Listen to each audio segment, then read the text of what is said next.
Boa tarde a todos. Eu queria agradecer ao CONFIA e aos organizadores do evento pelo convite à Federação Brasileira de Geólogos para dar sua contribuição nesta SOEA. Também gostaria muito de agradecer ao presidente da FEBRAGEL, o geólogo Fábio Reis, por me convidar para atuar como mediador do painel Ovo ou a Galinha, o Zika vírus e a Covid-19. E a geologia, o que tem a ver com isso? Devo dizer que este evento fecha a contribuição da SOEA, pois tivemos na manhã de hoje o lançamento da revista Geologia Todo Dia, organizada pela Associação dos Geólogos do Rio Grande do Norte e da FEBRAGEL, com apoio do sistema CONFIA-MUTO. Bom, eu sou o Ricardo Latiger, geólogo com mestrado e doutorado, tendo trabalhado por 36 anos na Petrobras, saindo em 2014, quando me aposentei. Há 40 anos milito em entidades associativas de geologia e de engenharia, e estou agora conselheiro do CREA-RJ e diretor da engenharia, do Clube de Engenharia do Rio de Janeiro. Eu queria dizer que, para nós, foi muito sábia a decisão do CONFEA em colocar como tema desta SOEA a pandemia do Covid. E não podemos abrir esta sessão sem nos solidarizar com os quase 600 mil famílias brasileiras que perderam parentes nesta tragédia. O certo, esse número poderia ser muitíssimo menor se não fosse o descaso do governo federal no trato do problema. Dito isto, vamos começar o nosso painel, que se divide em 3 apresentações, tratando dos seguintes temas. Primeiro, a evolução não é só um tema de escola. O segundo, nós vamos abordar os desafios científicos, tecnológicos e industriais para o uso dos micro-organismos. E, por fim, as mudanças globais e seus impactos, fatos e mitos. Discutiremos esses aspectos sempre dentro de uma abordagem do processo evolutivo e tecnológico e do avanço do conhecimento da humanidade para o bem-estar da grande maioria, da totalidade dos habitantes desse nosso planeta azul. O certo, ao final, ficará mais claro aos que nos acompanharam o porquê da escolha desse título instigador. O nosso primeiro orador será o geólogo Ismar de Souza. Ismar é professor titular da Universidade Federal do Rio de Janeiro e pesquisador associado do Centro de Geociências da Universidade de Coimbra.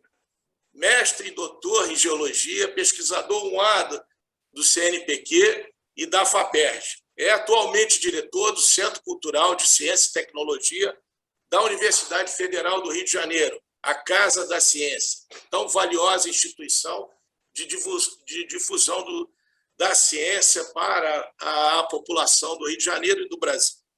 Com nossa saudação, convido o professor Ismar para iniciar sua apresentação intitulada A Evolução não é só tema de escola. Peço que atente para não ultrapassar os 30 minutos de sua exposição. Estarei avisando quando chegar aos 20 e 25 minutos. Ismar, a fala está contigo, então. Muito obrigado pela sua presença. Eu que agradeço, Ricardo, ao convite por abordar esse tema para um grupo bastante variado de profissionais, já que a evolução é algo bastante relevante para o entendimento, inclusive, do significado da existência humana e das transformações pelas quais o nosso planeta passou no decorrer do tempo geológico. E o foco da apresentação, ele é uma welcome to Newsmax TV. I'm John Bachman, joining us right now. O foco da minha apresentação, ele está centrado essencialmente na questão da evolução biológica, do significado dela e de algo que é fundamental e que todos os profissionais, sejam da área de geociências ou não, deveriam estar atentos, que é a questão do tempo geológico. O tempo, na realidade, ele é uma ansiedade de conhecimento desde a antiguidade. Nós temos aqui uma representação do deus Cronos, é um deus que existe desde a antiguidade clássica grega, e na qual Cronos ele é muito bem representado de uma maneira simbólica, na qual Cronos mata e devora os seus filhos. E Cronos é, de certa maneira, o que ocorre com tudo aquilo que é vivo. A partir do momento em que nasce, ele começa a morrer. Essa questão do tempo, nós temos que perceber que o tempo ele pode ser dividido em duas grandes categorias. Uma delas é a do tempo profundo, ou do tempo geológico, que é medido numa escala de muitos milhões e até mesmo bilhões de anos, e um tempo que é aquele tempo humano, que é o tempo antropológico, ou seja, é um tempo histórico, o qual é aquele das nossas vidas ou dos fatos históricos. São dois tempos muito distintos, mas que a compreensão da dimensão desse tempo humano, histórico, o tempo antropológico e o tempo profundo daquilo que lidam as geociências é bastante importante para que nós compreendamos o significado da existência das coisas. Durante praticamente toda a história da existência humana, pode ser da antiguidade até os tempos presentes, a percepção da criação sempre foi uma percepção da criação pelo divino, por algo que é inexplicável, que está muito além da nossa existência e que é essencialmente vinculado ao sobrenatural. Você pode ir desde uma população aborígene na Austrália, uma população indígena numa floresta da América do Sul, ou você vá num grupo religioso que seja da Europa, católico, islâmico, ou que seja, o ato da criação ele tem sempre algo do divino. Isso, de certa maneira, ele é um grande problema para aquelas pessoas que trabalham com as questões de ciência, porque tem que ser sempre entendido que o divino e o sobrenatural é algo relacionado a não se discutir, a você crê ou não. Já aquilo que é o tempo, do ponto de vista da ciência, ele é um tempo construído com fatos, com dados, e que você avalia, a partir das informações que você obtém na natureza, se esse dado, em termos numéricos, é algo correto ou não. Então, os textos, em geral, em especial até o século XVII, aqui a gente tem uma ilustração de uma iluminura, eles são textos que dão a existência de todas as coisas, e em especial numa cultura de natureza judaica, cristã, é o fato de que Deus faz a criação do mundo, no livro do Gênesis, em 6 dias, no 7º descansa.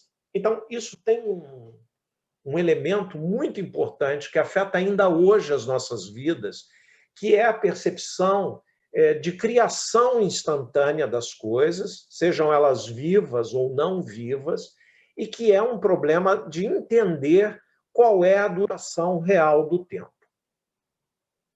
A primeira ruptura dessa questão de um tempo divino criado de uma terra, de um planeta, do universo criado em 6 dias, vai se dar com um religioso, que é o bispo de Usher, o arcebispo de Usher, que ele escreve um tratado chamado The Annals of the World, isso no século XVII, em 1658.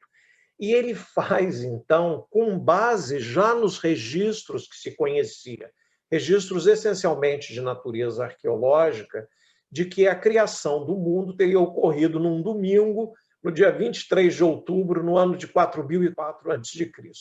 Isso pode parecer algo meio jocoso hoje, dele ter sido tão preciso nessa datação de origem da Terra, inclusive, mas ele baseava naquilo que era o conhecimento do momento. E ele traz uma contribuição muito relevante, muito importante, que é uma percepção de um tempo que não era mais aquele tempo estático de criação do planeta em 6 dias. Ainda no século XVII, essa questão da observação da natureza e de tentar buscar uma explicação que fosse através de um método, que é o método da ciência experimental e da observação, fez com que o Niels Stensen, na geologia, ele geralmente, na literatura científica, ele é geralmente conhecido como Steno, ele fizesse uma observação que vai ser fundamental para o conhecimento do tempo profundo, que é o princípio da superposição dos estratos. Nós aqui temos um afloramento, numa sucessão rochosa na bacia do Araripe, e nós observamos, então, que essa sucessão dos estratos, que são os mais inferiores, eles são os mais antigos, e os estratos mais superiores, eles são os mais novos. Se essas rochas não tiverem sofrido nenhuma deformação, nenhum falhamento, esse princípio ele é válido. Então, ele faz com que a gente possa ter uma primeira mensuração do tempo, uma mensuração de um tempo que ele é quantificável e ele é observável. E essa duração do tempo, da sucessão dos estratos rochosos, aqui, conforme a rocha vai abrindo, temos várias lâminas de rocha e cada superfície dessa certamente é uma interrupção do tempo. Essa sucessão de estratos e a ideia de que todos os estratos rochosos, originalmente, eles eram originais, ele vai possibilitar a primeira avaliação temporal do significado do tempo geológico através do que a gente designa como uma datação relativa. Ou seja, os estratos mais inferiores são os mais antigos e os estratos mais superiores são os mais novos. Ao mesmo tempo, entre o final do século XVII e final do século XVIII, nós vamos ter uma grande revolução relativa ao conhecimento científico. Na história, nós conhecemos esse momento como o do Iluminismo, que surge na França e que como o próprio nome diz, é iluminar, é sair das trevas do mito, é sair das trevas da religião e trazer à luz o esclarecimento dos fenômenos naturais.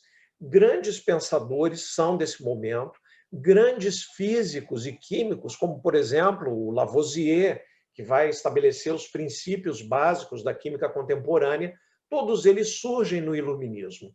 E o Iluminismo é essa busca incessante pelo um conhecimento que não seja uma explicação advinda do divino, advinda dessa tradição religiosa. O Iluminismo, então, ele é esse movimento no século XVIII, final do século XVII e durante o século XVIII, que é o uso da luz, da razão. E associado vem várias questões. Vem a contestação do direito divino dos reis de governarem, vem a ideia de uma maior liberdade política e econômica.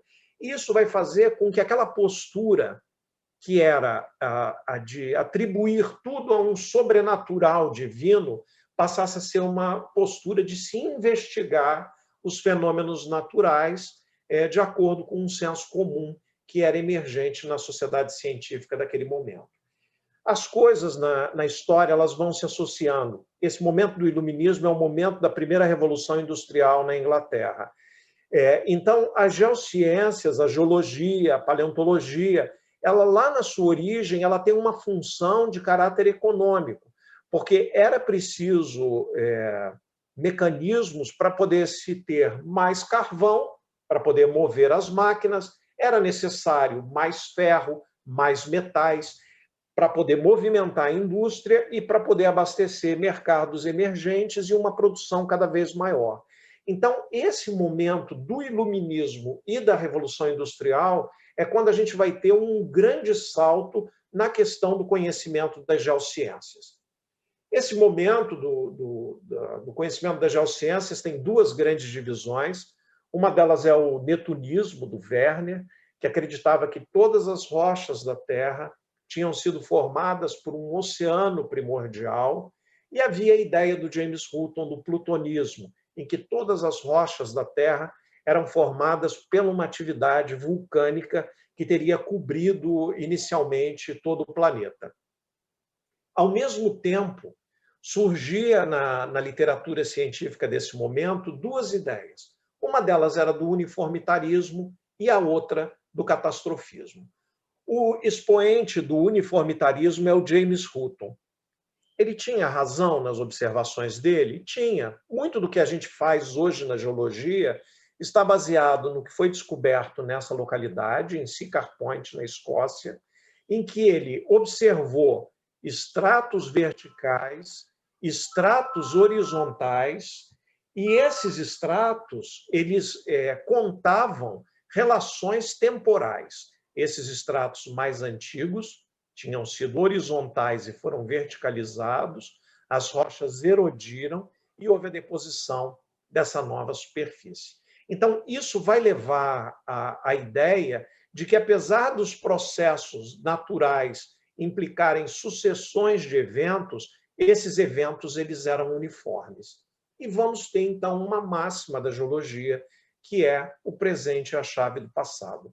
Eu diria que esse pensamento, né, essa sentença, ela pode ser até expandida. O presente é a chave do passado, mas ele também possibilita que nós façamos interpretações para o futuro da Terra. Eu tenho aqui uma erupção vulcânica, aqui os depósitos deixados por essa erupção vulcânica, que são sucessões de piroclastos, sucessões de sedimentos. Se eu encontro uma sucessão semelhante a essa, eu posso remeter a uma atividade vulcânica. Então, o James Hutton faz esse princípio, né, do uniformitarismo que é tão utilizado ainda hoje, que é a observação do atual. Eu observo como se dão as rochas atuais e os sedimentos atuais e comparo com aqueles que são encontrados no passado da Terra.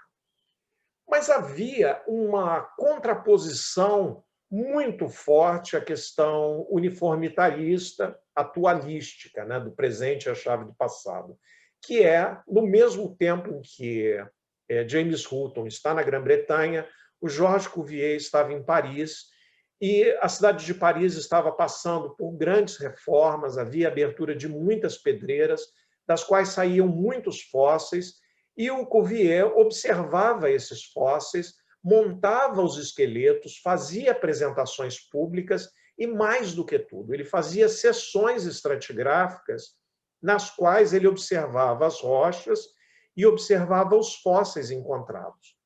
Ele interpretava os fósseis, grandes cefalópodes, esqueletos de mamutes que são parecidos com o de elefantes, que não existem mais na Europa, folhas de vegetais indicando florestas tropicais, restos de homens, de hominídeos, de homem de Neandertal na área da Bacia de Paris. E ele dizia, olha, o que nós temos aqui em Paris é uma sucessão de estratos que são concordantes, são momentos distintos do tempo, e esses momentos de tempo, eles mostram que Deus atuou na região e foram grandes dilúvios e grandes tentativas do divino de realizar a criação, até que hoje, aqui no topo da Bacia de Paris, nós constituímos a grande civilização mundial. Então, teríamos na Bacia de Paris um testemunho das catástrofes, não catástrofes naturais, mas catástrofes induzidas pelo divino. Muito popular durante muito tempo, até que no século XIX, o Charles Lyell, que é um seguidor do James Hutton, escreve um livro que é a base da geologia contemporânea, que é o Principles of Geology, que vai reforçar a necessidade da observação, evitando que a interpretação seja a catástrofe feita pelo divino. Nesse mesmo contexto, nós teremos os personagens que são os grandes evolucionistas, que é Lamarck e Charles Darwin. Darwin esteve, inclusive, no território brasileiro, na região de Recife, em Salvador e aqui no Rio de Janeiro, e que é através dessa observação do tempo presente, associando dados geológicos e associando dados das espécies, dos organismos, que vai surgir, inclusive, a teoria da evolução biológica formulada pelo Charles Darwin. Nós poderíamos imaginar que o catastrofismo teria desaparecido da literatura, mas não. O catastrofismo hoje ele surge de uma maneira muito intensa, porque o catastrofismo, lá na sua origem, ele postulava que a Terra é afetada por eventos repentinos, curtos, de grande magnitude global. Hoje, o catastrofismo ele é algo que é aceito. Se acredita que muito do registro geológico que nós temos, ele é causado por eventos repentinos, curtos, de grande magnitude, de caráter global, mas não é mais por causas divinas, eles são por causas naturais. E seriam as catástrofes, as grandes catástrofes ambientais, que vão deixar um registro no tempo. Então, talvez, aquilo que a gente observa na sucessão dos estratos rochosos que compõem a crosta terrestre, o que mais falte seja o tempo, porque o tempo só está registrado pelos momentos em que nós temos grandes erupções vulcânicas, grandes atividades de maremotos, inundações, grandes processos de desertificação. E aí, como é que a gente analisa o tempo geológico? Aqui é na Serra da Capivara, no Piauí, eu posso analisar o tempo geológico e os eventos que ocorrem através da sucessão dos estratos. Os mais inferiores serão mais antigos, os mais novos serão mais superiores. Eu posso analisar através dos minerais que são encontrados nas rochas. E é através dos minerais que eu posso fazer, inclusive hoje, a datação isotópica. Utilizando isótopos que são encontrados em determinados minerais, eu posso, inclusive, fazer uma quantificação no número de milhões de anos em que aquele mineral e aquela rocha se formou. E posso fazer uma análise baseada na presença de fósseis. Esse é o Mesosaurus brasiliensis, encontrado no sul do Brasil, que é bastante abundante, ou em eventos, por exemplo, de mortandade em massa, como essa quantidade de trilobitas que aí estão representados. Então, aqui, vários fósseis acumulados, mostrando que um evento que fez uma disruptura nesse espaço ecológico onde esses organismos estavam vivendo, possibilitou esse grande acúmulo. Então, quando eu analiso os fósseis, eles têm algumas importâncias para essa discussão do tempo muito importante. Primeiro, eles são a evidência de seres antigos, antigos organismos, em que a maior parte deles não existe mais no tempo presente. Eles são importantes, os fósseis, porque eles nos dizem acerca das transformações ambientais da história da Terra. Eles são bons marcadores de tempo e, principalmente, eles funcionam na questão da prospecção dos recursos minerais. Estudar os fósseis não é uma abstração filosófica no âmbito da academia. Estudar os fósseis tem uma aplicação econômica muito grande naquilo que é a prospecção de óleo, gás, carvão, serve para prospecção de outros recursos minerais que são utilizados, por exemplo, no nosso dia a dia, como fosfato, ferro, diatomáceas, que dão uma rocha importante para a utilização como filtros, que são os diatomitos. Ou seja, tem uma função que transcende muito essa questão só teórica acerca de evolução da vida. Agora, quais seriam esses eventos catastróficos que podem também nos ajudar acerca da profundidade do tempo profundo? Eventos catastróficos como grandes erupções vulcânicas deixam um bom registro sedimentar. Grandes tsunamis, eles geram um registro sedimentar para as áreas litorâneas e, muitas vezes, um acúmulo grande de restos orgânicos. Impactos de bólidos extraterrestres, como asteroides, cometas, eles fazem uma disruptura global dos sistemas ecológicos e deixam uma marca no seu registro. E algo que está no nosso dia a dia e muitas vezes a gente não percebe, que é essa constituição da crosta terrestre em várias placas, as quais se movimentam e fazem com que, através da dinâmica lá interna do nosso planeta, se reflita em eventos vulcânicos e em eventos de abalos sísmicos na superfície, gerando também um processo de ruptura dos sistemas ecológicos e da estabilidade dos sistemas ecológicos. Mar, 20 minutos, tá? Quantos minutos? Você já falou 20 minutos, tem mais 10. Tá bem. E nesses processos de ruptura há algumas questões importantes, porque o próprio surgimento da vida, eu representei aqui uma flor, é uma flor do maracujá, as flores nem sempre estiveram presentes na história da Terra. Todo mundo pensa na morte dos dinossauros, na extinção dos dinossauros, como o impacto de um asteroide, mas eu sempre digo, o surgimento das plantas com flores pode ter sido devastador para esses animais. As flores surgem mais ou menos no momento em que começa a extinção dos dinossauros e elas rompem com todos os ciclos botânicos que existiam naquele momento e poderiam ser certamente tóxicas para esses animais, levando à extinção deles. Na paleontologia, nós temos sempre uma grande dúvida, né? O que veio antes e o que veio depois. O que veio antes, o ovo ou a galinha? Como um tem relação estreita com o outro? E como esses sistemas biológicos eles têm uma relação estreita com a vida, os eventos geológicos que ocorrem na Terra. Então, o tempo geológico, ou pelo menos o registro do tempo geológico, ele é algo como a vida dos soldados.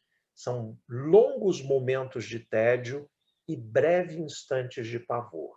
Esses breves instantes de pavor é que nos contam as histórias de transformação do clima, da geografia e da vida.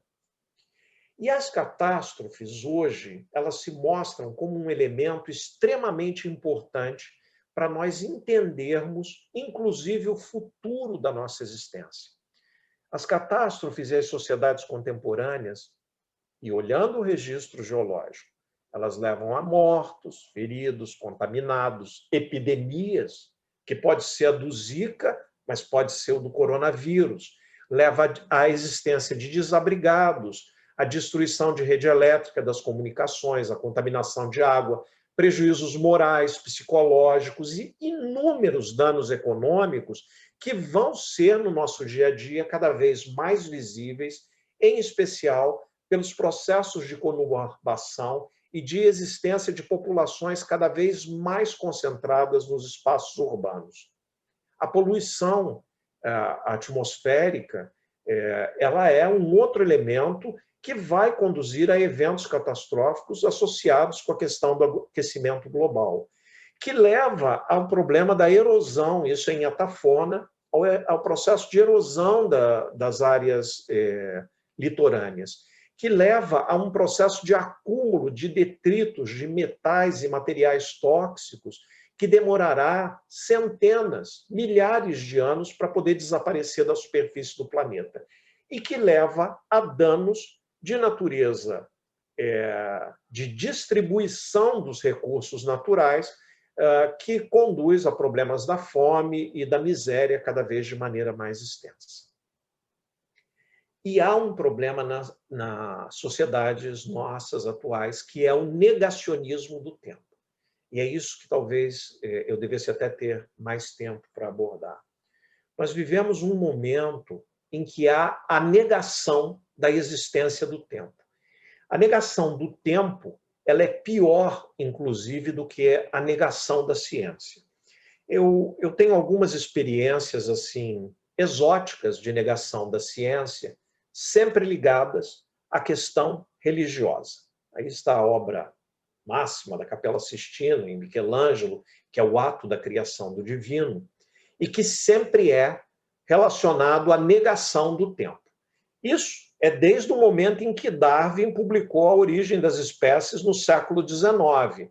Há uma tentativa do establishment, em especial o establishment religioso, negar a existência da evolução. A negação, por exemplo, que eu já tinha ouvido há 30 anos atrás. Eu, certa vez, estive em Sousa, na Paraíba.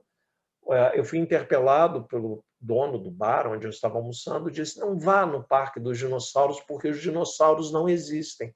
Aquilo que está lá, você não está vendo as pegadas dos dinossauros. É tudo mentira que está sendo dito. O Rapper, que é um cara influente nos Estados Unidos, o Cameron, ele diz publicamente, tem inúmeros seguidores que dizem que aqueles esqueletos que estão montados nos museus americanos é tudo uma mentira. Nós vimos o negacionismo através da ideia da Terra plana. São 11 milhões de brasileiros que a Terra é plana. E eu não sei se vocês sabem o porquê que a água não cai. É porque os polos, aqui onde tem as calotas polares, o gelo circunda aqui ao redor e não deixa a água cair para o espaço sideral. 11 milhões de pessoas no nosso país acreditando nessa situação, na era das comunicações, do telefone celular e de toda a informação que nós temos, é bastante difícil. Eu me lembro, e ainda hoje ouço, que o homem não foi à Lua. E são uma dezena de pousos lunares com seres humanos caminhando na Lua e indo para Marte, e que eleva a questão tecnológica humana, inclusive, que há a negação do homem da Lua. Tudo isso é bobagem. É bobagem até que chega o momento da questão das alterações climáticas globais, que a gente vê isso ao longo da história da Terra e a gente presencia um momento da nossa existência em que essas alterações elas continuam existindo. Nós vemos cada vez mais um avanço das teocracias. Eu representei aqui um livro, um Alcorão, com um texto religioso, islâmico, e a gente quase sempre associa islamismo com teocracia e imposição religiosa. Mas hoje, se vocês verem a quantidade de textos religiosos de uma teocracia cristã que está no Brasil e está nos Estados Unidos e nos países mais pobres da África ou da América Latina, é muito impressionante a tentativa de se impor sobre o Estado laico visões de natureza religiosa. Tudo é muito engraçadinho, até que a gente leva isso para o plano político, em que nós temos aqui dois dos grandes expoentes contemporâneos da negação do tempo, que transcende a questão da ciência, que é o nosso presidente e o ex-presidente dos Estados Unidos, o Donald Trump.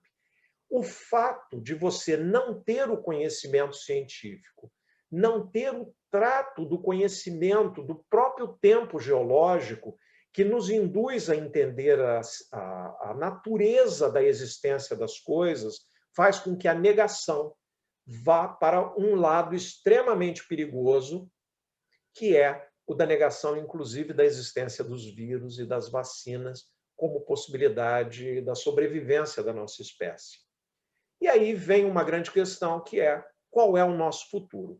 Eu diria que o nosso futuro é acreditar no tempo, acreditar que as coisas se transformam ao longo do tempo, aprender com o tempo geológico para poder olhar quais são as melhores ações e as melhores práticas para o futuro da própria espécie humana, e que isso não representa um dilema para nós.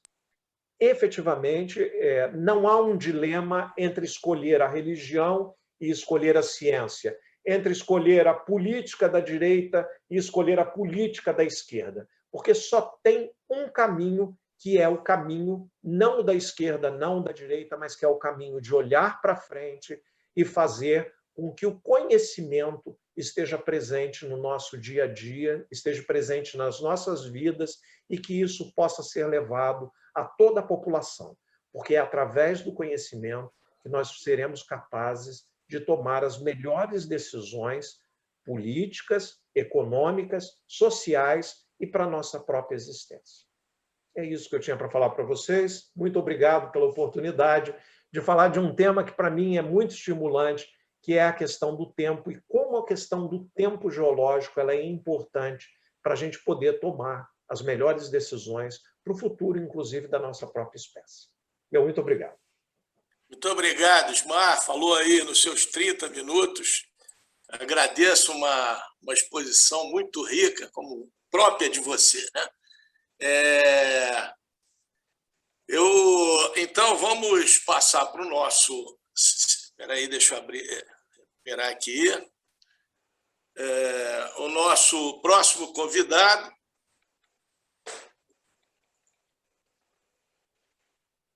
Bom, é importante dizer, nós vamos deixar as perguntas para o final, tá?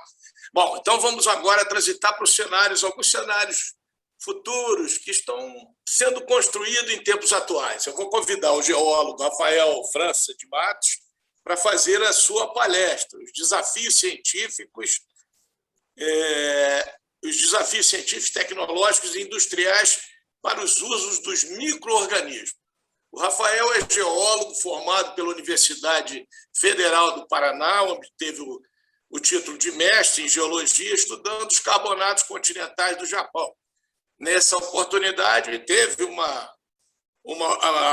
a possibilidade de trabalhar, inclusive, lá no Japão, com os institutos de pesquisa japoneses. Está doutorando na Universidade de Toronto, do Canadá, onde pesquisa o impacto das atividades antrópicas no transporte e reciclagem do fósforo na interface rocha, solo e ar. Ele é professor assistente em biogeoquímica nas ciências ambientais e limnologia da Universidade de Toronto, no Canadá. Então, eu queria agradecer de antemão a presença do professor Rafael e passar-lhe a palavra para que faça a sua palestra, tendo como referência esse prazo aí, máximo de 30 minutos. Por favor, Rafael. Boa tarde a todos. Gostaria de saber primeiro se vocês conseguem me ouvir. E se sim, estamos te ouvindo muito bem. Pode seguir. Ok. Então, eu gostaria de agradecer o convite do Latigê para participar de um evento dessa magnitude e me sinto muito lisonjeado de poder dividir umas palavras entre Ismar, Almério e Latigê perante ao público. Então, bom, ficam os meus agradecimentos.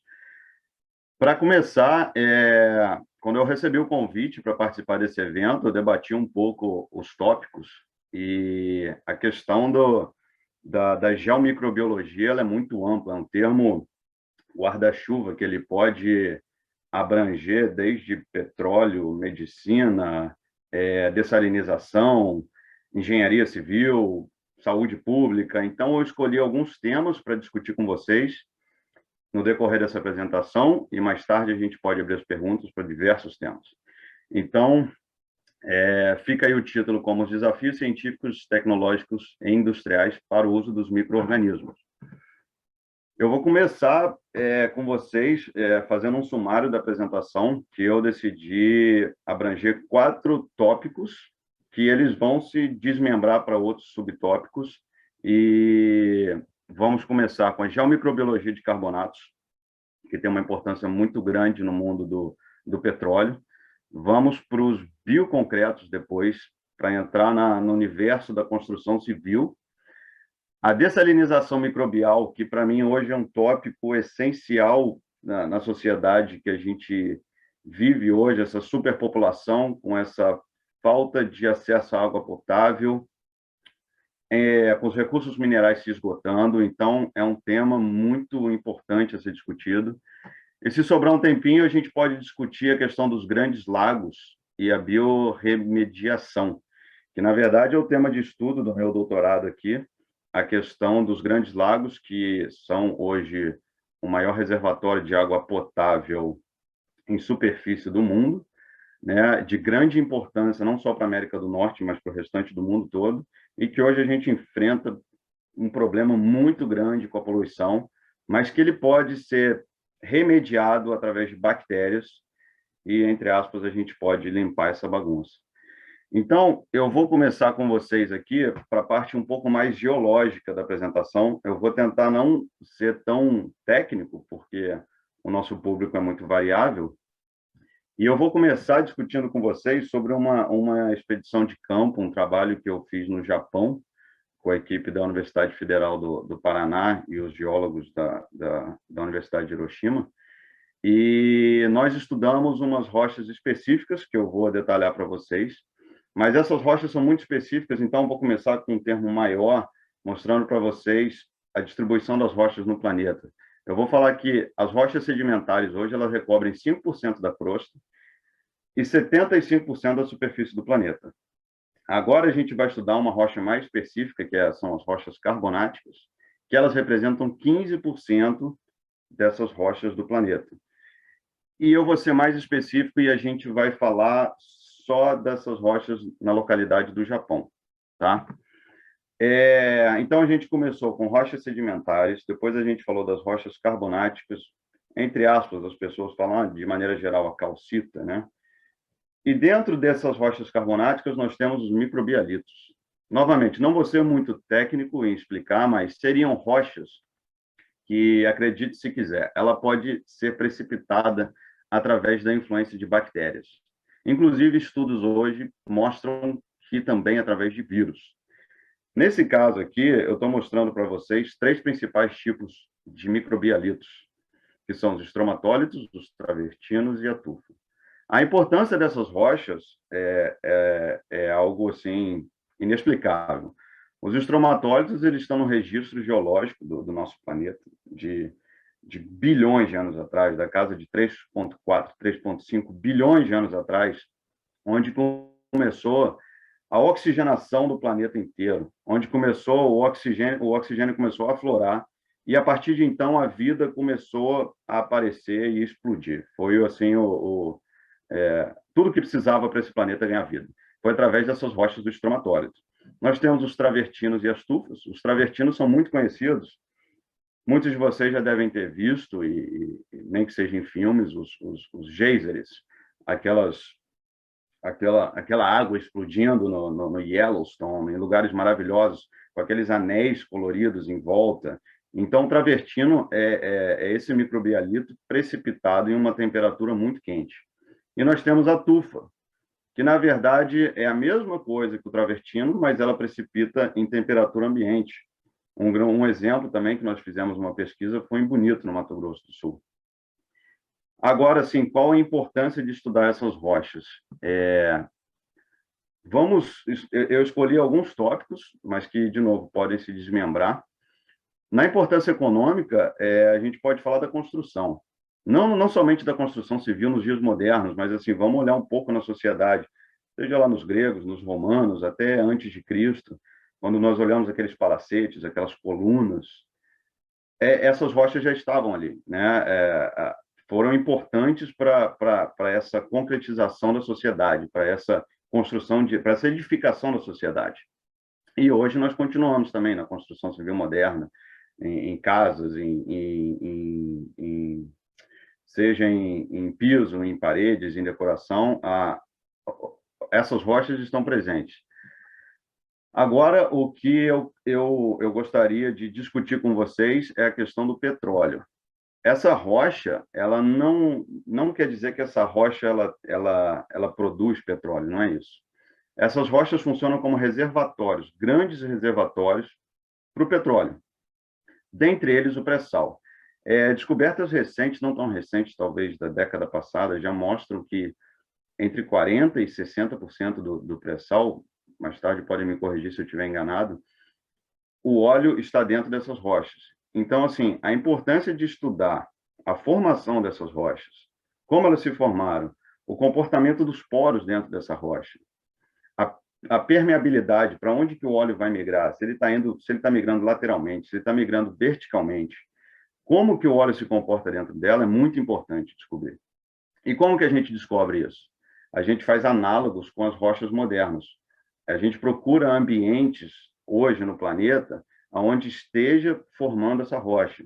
Então, nós podemos recorrer às lagunas do norte fluminense, da região de Cabo Frio, por exemplo. Nós temos a formação dessas rochas lá. A Petrobras hoje tem inúmeras pesquisas naquela região. Podemos ir ao Japão também estudar a formação dessas rochas.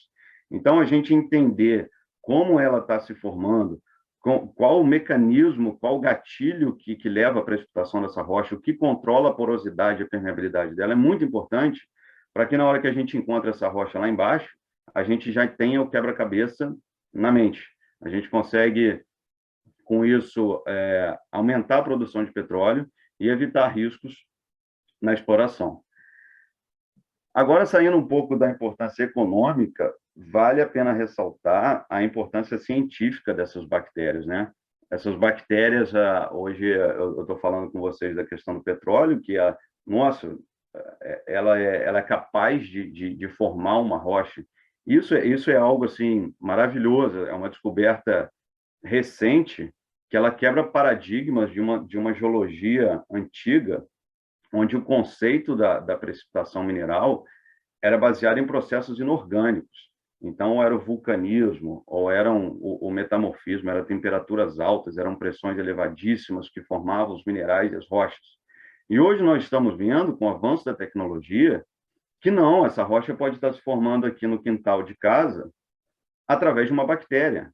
E isso, assim, não quer dizer que a geologia estava errada no passado. O conhecimento, a tecnologia aumentou, nós temos maior acesso às informações, à tecnologia hoje, e colocamos um degrau acima e começamos a ver, opa, talvez aquelas rochas lá de trás que foram descritas como processos inorgânicos de temperatura, vamos rever, e talvez não foi bem assim, talvez alguma bactéria esteja presente, algum vírus, alguma coisa. Então, assim, falando do lado geológico, agora falando também do lado da evolução das espécies, essas bactérias, elas estão no planeta, sabe-se lá quantos milhões de anos, e elas evoluíram, elas se ramificaram, elas se especificaram.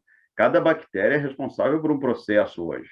Uma faz, não sei, a metanogênese, a outra faz a fotossíntese, a outra faz um outro determinado processo, mas assim, como que elas se diferenciaram? Qual a importância delas? Então, a evolução das espécies, a vida intraterrestre, que é um tema que me fascina muito.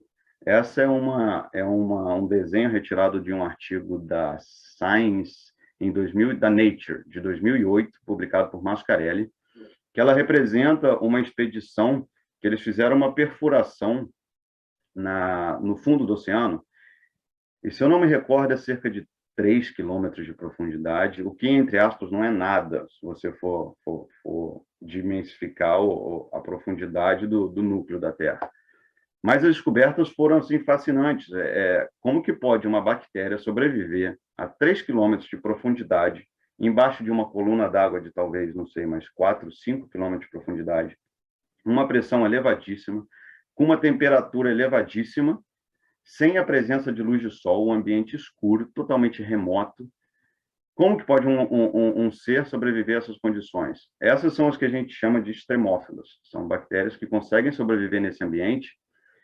E como que elas se alimentam? Como que elas se reproduzem? Até então, até a publicação mais recente, era incrível de você perceber que elas se alimentavam do decaimento radioativo de elementos como urânio, potássio, tório, chumbo. Mas como assim? Ainda há estudos, mas parece que não existe água lá. Parece que a temperatura quebrava a molécula da água, o H2O. Esse oxigênio ficaria disponível para essas bactérias se alimentarem. Então, assim, estudar essa vida intraterrestre é muito importante. Mas aí por quê? Qual a importância disso? Aí vem uma coisa que hoje está muito um tópico que hoje está na mídia, e acho isso muito interessante discutir isso. Essa vida intraterrestre que a gente procura aqui dentro, talvez seja a vida extraterrestre que esteja sendo pesquisada hoje lá fora. Esse é um artigo de McKay e colaboradores de 1996, já não é tão recente. E ele já mostra carbonatos, inclusive esses bed forms aí, eles são formas mais específicas, que não estou afirmando, mas que levam a crer que houve uma participação microbial na precipitação dessas rochas. De onde? Lá da Lua. Será que essa bactéria não pode ser a mesma que a gente está estudando aqui dentro hoje, na subsuperfície do planeta? Então, assim, talvez a chave lá de fora seja também a gente olhar um pouco para dentro, não olhar só para fora, né? Então, a vida extraterrestre, que às vezes as pessoas discutem, que a NASA vai buscar e outras, não é o ET do filme, não é um cara que vai chegar para você e vai te dar oi, não. Talvez seja essa vida primordial e vamos estudar a evolução dela, de onde que ela veio, como que ela evoluiu. Será que essa vida microbial ainda não tem lá na subsuperfície de Marte, da Lua? Então, assim, é um tópico, como eu disse, muito abrangente, não vou perder muito tempo. Vamos voltar para a área de pesquisa aqui rapidinho, eu queria mostrar algumas fotos dessa pesquisa, que para mim foi muito emblemática, foi uma pesquisa do meu mestrado, inclusive com orientação do doutor Almério. Nós fomos no Arco de Ilhas do Japão, que é uma situação muito interessante na geologia. Né? Por que que o Japão tem tantos terremotos? Por que que o Japão é explosão vulcânica todo dia? Porque ali ocorre algo único, que é o choque de duas placas tectônicas oceânicas. A placa oceânica ela é muito mais densa do que a placa tectônica continental. E no Japão são duas oceânicas batendo de frente. Por isso que você tem a subida dos vulcões, você tem aquele alinhamento perfeito dos vulcões. E o nosso interesse ali era pesquisar a água que vinha desse vulcanismo e precipitava esses microbialitos em um outro lugar. Então, aqui é só uma foto dos ambientes que nós visitamos, tá? De alguns dos ambientes. Eu acho muito legal essa foto do central aí, de Oku. Tem uma plaquinha lá no fundo que é assim, cuidado, o urso toma banho aqui. A gente estava pesquisando ali e são ambientes de formação dessa rocha carbonática com a participação de bactérias, mas em diferentes locais do Japão, muito próximo ao vulcão, mais afastado do vulcão, numa fonte hidrotermal, num geyser, como vocês podem ver ali, num rio. Então, assim, foram várias situações que nos podem remeter ao pré-sal e nos podem falar, eu já vi esse tipo de rocha lá no Japão, quando eu estiver analisando o pré-sal. Como é que essa rocha se formou? Como é que é a porosidade dela? Como é que é a permeabilidade dela? Vamos juntar o quebra-cabeça. Essa foto, para mim, é muito emblemática também. É uma pisada de um geólogo, um grande geólogo, o José Manuel, no qual ele pisou. E a foto foi tirada no dia seguinte. Aí você fala, mas como assim? Eu estou vendo uma pedra se formando ali já, fazendo a pegada da bota. É exatamente isso. Essas rochas, elas têm uma taxa de precipitação absurdamente alta. Quando você compara com as demais rochas na geologia, as rochas demoram milhares, milhões de anos para se formar. Essas não, elas demoram dias. Trabalhos publicados já por Baniuk, por Ronsen, por Liu e colaboradores, mostram a taxa que, às vezes, ela pode ser de 0,1 milímetro ao ano até 1 milímetro por dia. Então, você imagina uma pedra se formando 1 milímetro por dia. No final do mês, você tem 30 milímetros de pedra. Assim, é algo assustador. Muita pesquisa ainda está sendo desenvolvida. Na foto que a gente consegue ver microbolhas ali, é um processo de formação dessa rocha que imagina a água subindo, a água chegando em superfície, uma água rica em CaCO3, tá? E quando ela chega aqui, ela começa a perder o CO2 para a atmosfera. O CO2 começa a fugir para a atmosfera. E são essas bolinhas. Quando o CO2 foge, o pH desse líquido, ele sobe. A consequência disso é a precipitação dessa rocha. Então, assim, é muito legal você ver em tempo real, parece um experimento, esse gás saindo e a pedra se formando quase instantaneamente. Na outra pequena foto do lado, a gente consegue ver, parece uma lâmina em cima da camada de água. É exatamente isso. Em inglês, a gente chama de folhas de papel. É como se folhas de papel se precipitassem na lâmina d'água, aí ela fica pesada, ela cai.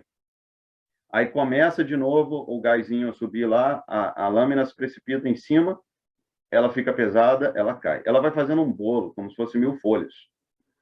Agora é que vem a parte interessante disso. Ao longo dessa precipitação, inúmeros fatores podem interferir na formação dessa rocha, inclusive plantas caindo, animais passando e morrendo. Isso fica registrado no período geológico.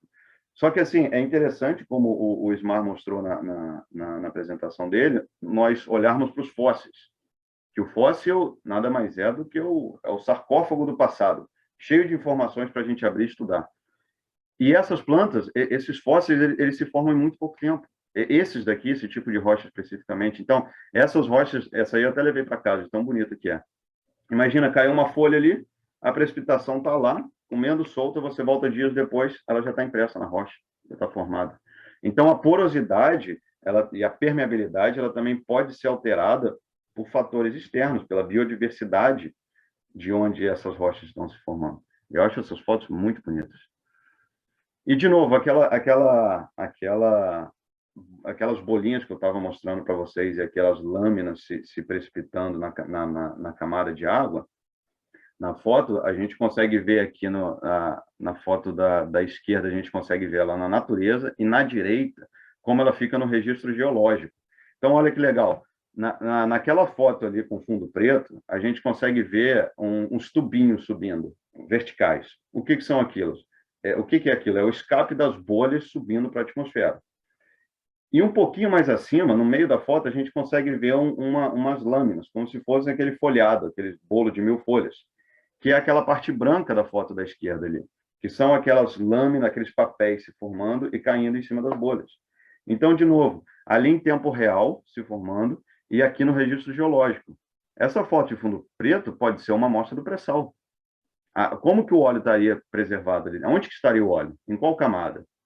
O óleo estaria subindo, o óleo estaria migrando lateralmente? Como que é a porosidade? Então, esse é o interesse de estudo dessas rochas. Mais fotos delas aqui, eu mostro ela em microscópio. Olha o tamanho desse poro, 5,48 milímetros. Isso é um sonho para a exploração de óleo. Olha o tamanho desses poros. Mas, assim, eles são conectados, não são conectados? São poros isolados? De novo, uns poros agora até de 0,73 milímetros. Então, eu classifico ele como homogêneos, uma porosidade muito elevada, mas com uma permeabilidade baixa. Eu não vejo conexão entre esses poros. Eu vejo poros isolados na rocha, mas seria isso. Rafael, 20 minutos, hein? Ok. 20 minutos, tá? Vamos lá, então. Já partindo um pouco das rochas, eu quero só mostrar esse vídeo rapidinho para vocês, que seria a microtomografia computadorizada dessas rochas. É o mesmo processo da medicina, a gente usa nas rochas. Então, eu pego a rocha, eu analiso ela em 3 dimensões, eu vejo a migração ali, eu consigo ver os tubos dos escapes dos gases. Agora, eu quero olhar a parte de dentro da rocha. Com a microtomografia, eu consigo avançar e ver como que os poros estão lá dentro. Como que seria o espaço vazio dessa rocha. Agora, no vídeo, acho que a gente vai avançar para dentro dela. E isso. Então, o poro, você consegue ver que é um poro que ele vai até a base da rocha. Então, é isso. Agora, eu talvez tenha focado tempo demais na parte mais geológica. Vamos falar um pouco dos bioconcretos, ainda no mundo dos microbiais, que é uma parte muito interessante. O que é o bioconcreto, entre outras palavras? É um concreto que ele se cicatriza, ele se corrige de um possível problema. O que são os bioconcretos? Eles podem ser bióticos ou abióticos. Ele pode ter a participação de uma bactéria viva ativa ou não. As bactérias que estão dentro desse cimento novo, elas produzem um ácido. E nada mais são do que catalisadoras de um processo de cicatrização de rachaduras e trincas. Hoje nós estamos desenvolvendo pesquisas para esse cimento na parte de água, na parte de cimentos que estão em contato com água e têm alta umidade, tá? Aí, só para te mostrar um pouco, de maneira rápida, a proporção de bactérias que seriam colocadas em relação ao montante total. Seriam, vamos dizer, aí 494 quilogramas por metro cúbico de cimento e eu teria 50 apenas de bactéria, tá? Aqui eu mostro para você um concreto, um concreto que foi arrumado sem a participação humana. Ou seja, você tem uma fratura dentro do concreto e na foto da direita, esse concreto já cicatrizou em poucos dias. A fratura já foi fechada, com quase 100% de selante. Esses poros aqui de 0,4 milímetros, eles foram estudados ao longo de 20 dias. E você consegue ver do dia 0 até o dia 20 a redução da permeabilidade em até 95%. Imagina a redução dos custos de trabalho de uma operação dessa. Imagina, 95% dos poros foram fechados simplesmente por bactérias. Você não precisa de um trabalho, de uma edificação, de interromper uma ponte ou algo do tipo para fazer o trabalho. Esse daqui é um outro concreto de ambiente marinho, com uma temperatura de 8 graus Celsius, que no final de 3 semanas, o trabalho levava 5, mas no final de 3 semanas a gente já consegue ver a fratura sendo quase totalmente fechada. Imagina isso numa ponte Rio-Niterói, de 13 quilômetros, essa parte em contato com a água. Sem falar nas inúmeras outras pontes no Brasil, na Ayrton Senna, nos Rios do Norte, em Santa Catarina. Bom, é algo a se pensar. As vantagens e desvantagens, a durabilidade de centenas de anos, essas são as vantagens. A redução nos custos de manutenção, você não tem mais manutenção, e um aumento da resistência no estágio de compressão, isso é comprovado cientificamente. A desvantagem é o alto custo, o preconceito da sociedade com novas tecnologias, principalmente os engenheiros civis que têm aquilo certo, Ah, isso funciona, está bom, deixa assim. Vamos tentar abrir a cabeça um pouco. E a falta de um código padrão de segurança e normatização. Ainda é algo muito científico e pouco estudado pela sociedade. Essa foto, para mim, assim, é tudo que eu queria.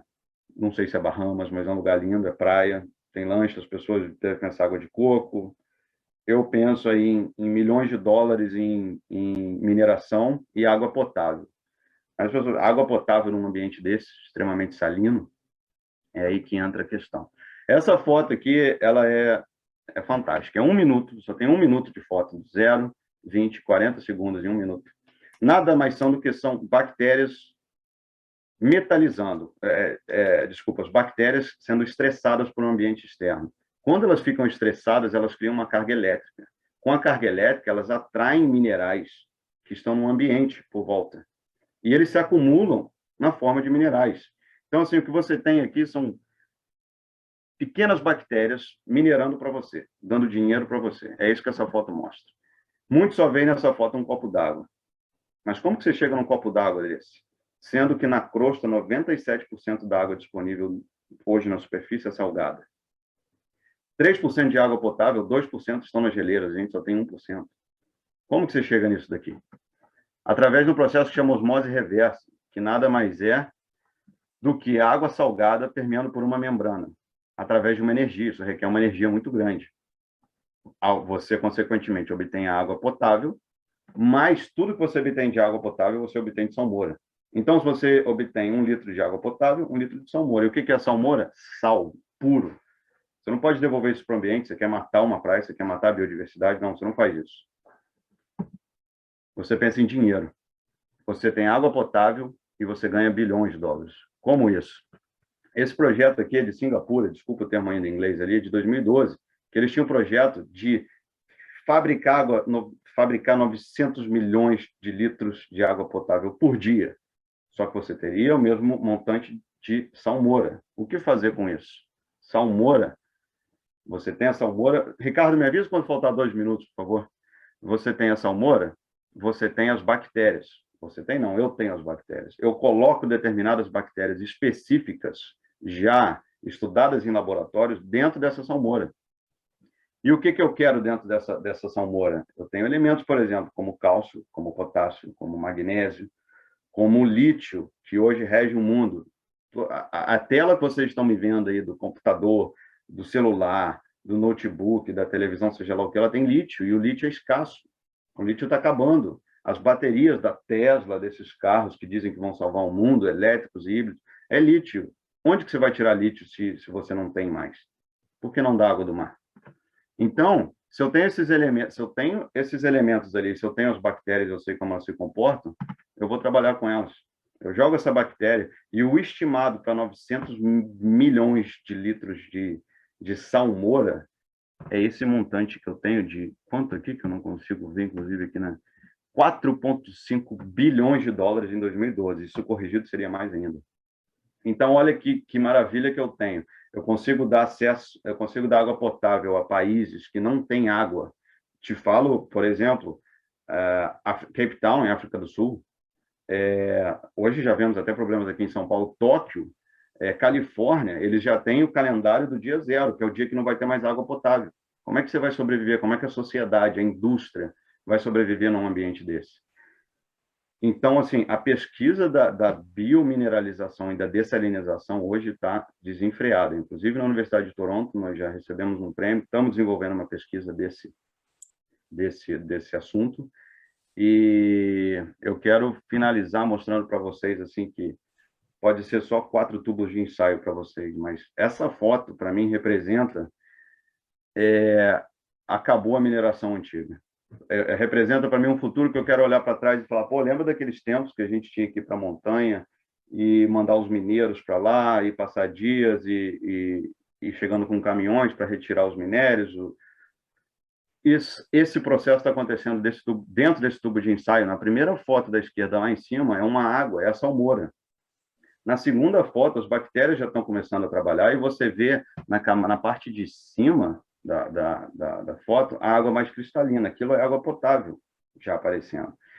E na terceira foto, você já vê algumas coisas caindo para o fundo do corpo de ensaio e a camada de água potável aumentando. Até que lá embaixo, na última foto, você vê os minerais depositados no fundo desse corpo de ensaio e você vê a água de cima mais translúcida. Então, você estaria começando ali a pensar na água potável e o subproduto bilhões de dólares, seja lá em qual mineral. 2 minutos. Obrigado, Latiger. Isso, para mim, é uma frase que eu assisti numa palestra do TED Talks aqui em Toronto, que nada mais é do que o início de uma indústria em um tubo de ensaio, uma indústria em harmonia com o planeta, com a natureza. E, assim, fica aqui o meu agradecimento à participação desse evento, porque a minha especialização hoje no exterior, fora do Brasil, me dá muito o anseio, a vontade de poder voltar e colaborar com essa tecnologia, esse estudo que eu tenho obtido aqui, para poder aplicar no meu país. E por que não pensar num projeto desse no Brasil, né? Principalmente em águas hipersalinas, como em Cabo Frio, naquela região. Então, fica aí os meus agradecimentos, Universidade Federal do Paraná, Universidade de Toronto, Universidade de Hiroshima, o Projeto Geobiocal, ao LAMIR, Laboratório de Análise de Minerais e Rochas, e, claro, ao SOIA pelo convite. Muito obrigado aí, espero ter aberto a cabeça de vocês um pouco. Muito obrigado, Rafael. Vimos um pouco do que nos espera o futuro e acredito que vai estimular, sim, muitos a tentarem para essas linhas de pesquisas. Eu diria mais, eu trabalhei na época do Fome Zero na Petrobras com programas para dessalinização no Nordeste, que é um problema enorme, que você usa a osmose reversa, e existia o problema de você conseguir 50% de água de boa qualidade e 50% de água super salina, que era jogada na natureza. E não houve uma solução tecnológica de fazer grandes tanques e botar tilápias. É interessante. Agora você dá uma solução muito mais objetiva. Muito obrigado. Bom, vamos passar, então, para ouvir o nosso professor, doutor Almério França.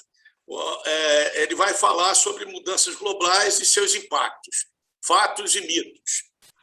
Então, eu já convido o Almério, dizendo que nós teremos aí 30 minutos para essa nossa intervenção. Almério, por favor. Ok. Deixa eu te dizer, Almério, deixa eu apresentar o Almério. Faltou isso, é importantíssimo. Almério é graduado na Universidade de Brasília em 1974 e doutorado pela Universidade de Cincinnati em 1987. Ele trabalhou como geólogo na Petrobras por cerca de 30 anos e no IPT por 4 anos. É atualmente professor colaborador da Universidade Federal do Paraná. Agradeço muito a sua participação, Almério. Vamos lá. Obrigado, Ricardo, pela apresentação e obrigado também pelo convite para estar aqui hoje com 2 colegas aí. Aprendi bastante aí com o professor Ismar, como sempre, com aquela tranquilidade nas apresentações dele. E também surpresa aí com o avanço que o Rafael teve já nos seus estudos, né? Desde aqui de época de mestrado aqui na Universidade do Paraná, está lá em Toronto. E bastante interessante, fiquei surpreso aí com esses bioconcretos e nos mostrou que a gente nunca deve subestimar a tecnologia, né? A minha apresentação está gravada em 20 minutos e depois da apresentação tem um vídeo, se não me engano, de 12 minutos, que se puder apresentar, eu ficaria satisfeito. Então, eu gostaria que o pessoal colocasse o vídeo no ar, por favor. Boa tarde, eu sou Almério França, geólogo, e nos próximos minutos eu gostaria de compartilhar com vocês o que eu aprendi sobre mudanças globais, seus impactos, e apontar o que são fatos e mitos. O planeta hoje está quente e, como tal, ele favorece a produção de grãos e muitos alimentos. No passado, houve períodos frios em que atrapalhou a produção de agricultura. Isso pode se repetir no presente e no futuro bem próximo, que vai, então, impactar muito na nossa vida no planeta. Mudanças climáticas.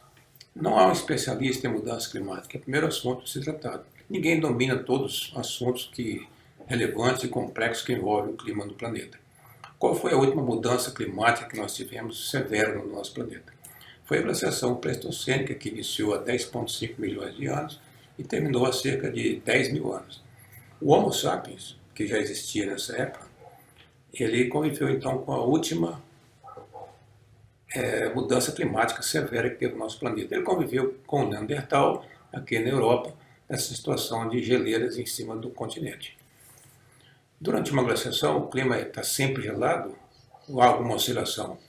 Os dados encontrados no gelo da Antártica mostram que, nos últimos 400 mil anos, a cada 120 mil anos, havia um período interglacial quente, que nós estamos vendo por aqui. Hoje nós estamos nesse último interglacial aqui, portanto, já próximo a descer.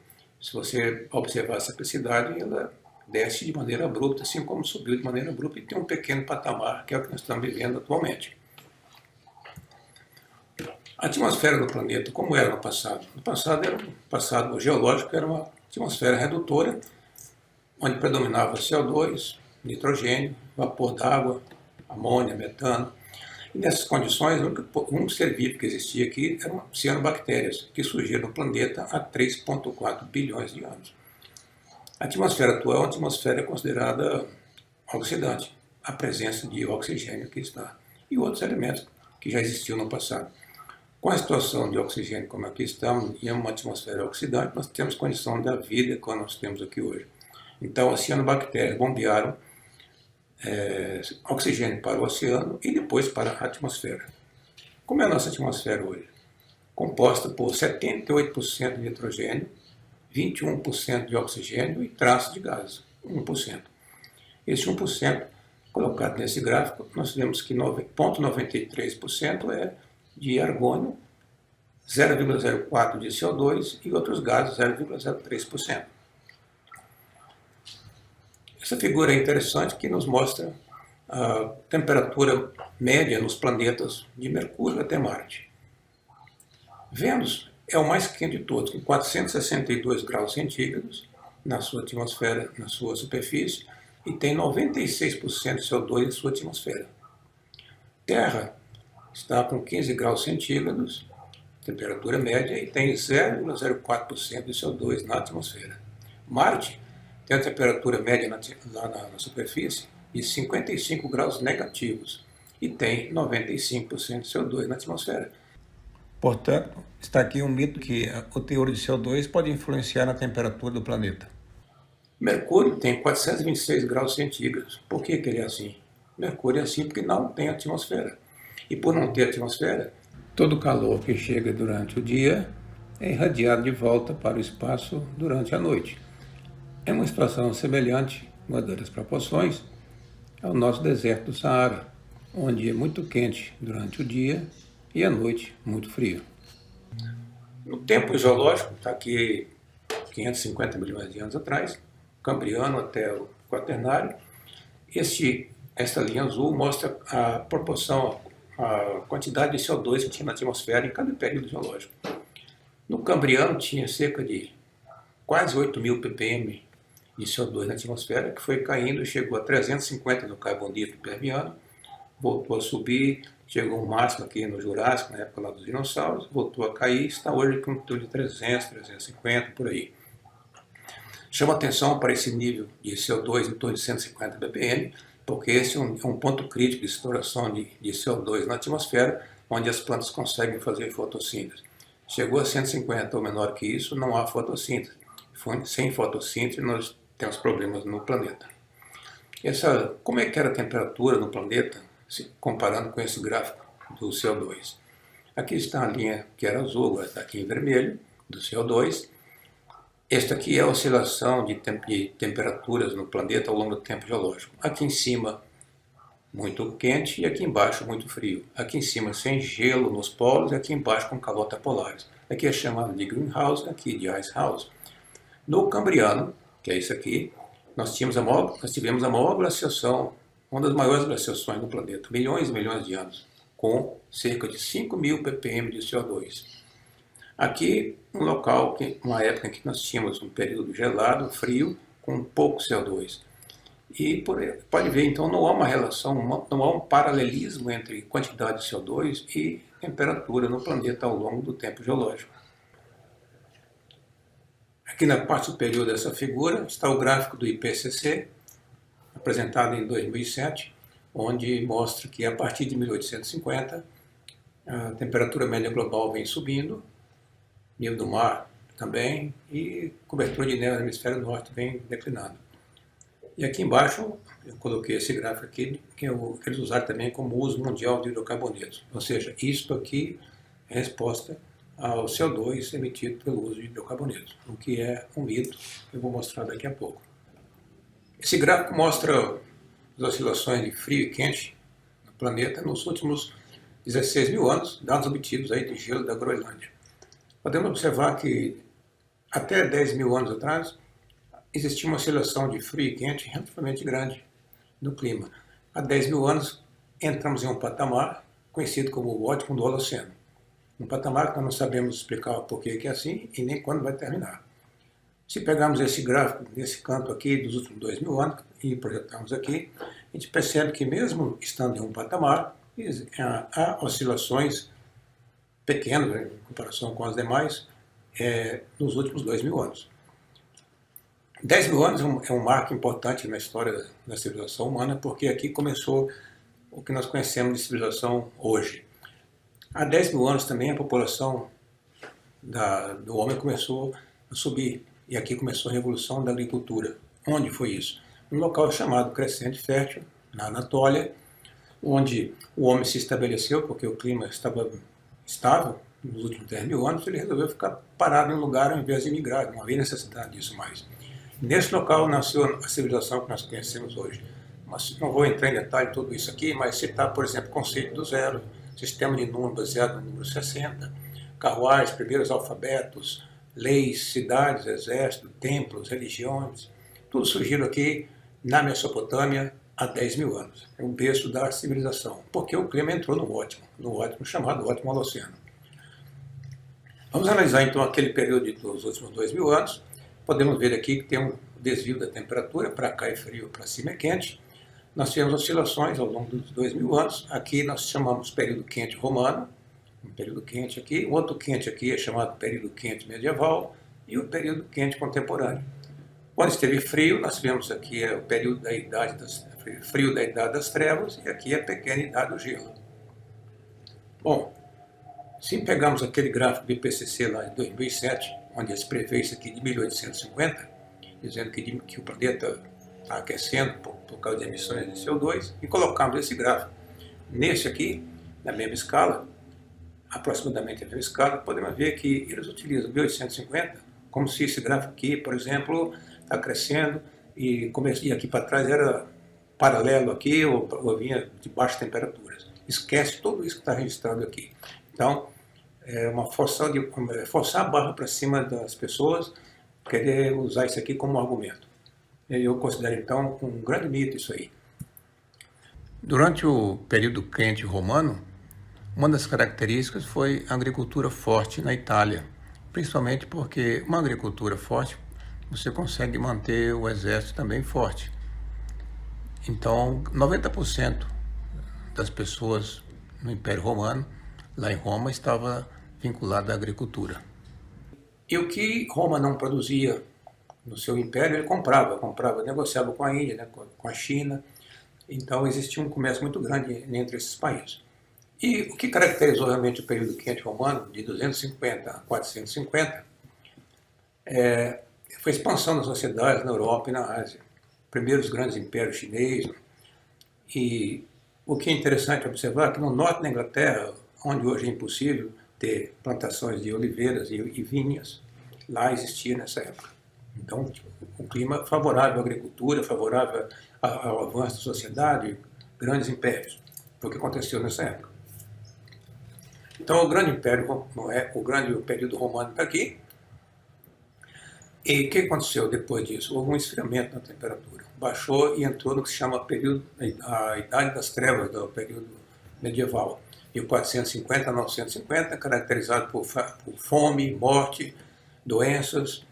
Então, o que caracteriza uma época fria foi isso. Faltou alimentação, entrou em declínio a civilização. E forte declínio da população da Europa. O que existia de cidade foi reduzido à existência puramente rural, e as pessoas estavam importando muito mais em sobreviver do que em avanço na civilização. E destruiu a falta de comida, acabou com o Império Romano e o Império Han da China. Bom, aí houve uma subida novamente na temperatura e chegou no quente medieval. Isso é muito interessante, que nessa época foi despertada a Alta Idade Média. Renascimento intelectual, criação de universidades. As primeiras universidades do planeta foram criadas aqui, inclusive a Universidade de Coimbra, por exemplo, em 1290. Construção de grandes castelos e igrejas, como agradecimento a Deus pelo tempo bom de agricultura forte. Os vikings chegaram na Islândia, na Groenlândia, temperatura ótima. Então aqui tem quadros pintados na época, retratando essa situação que eu acabei de falar. Agricultura e riquezas nos palácios, castelos, né?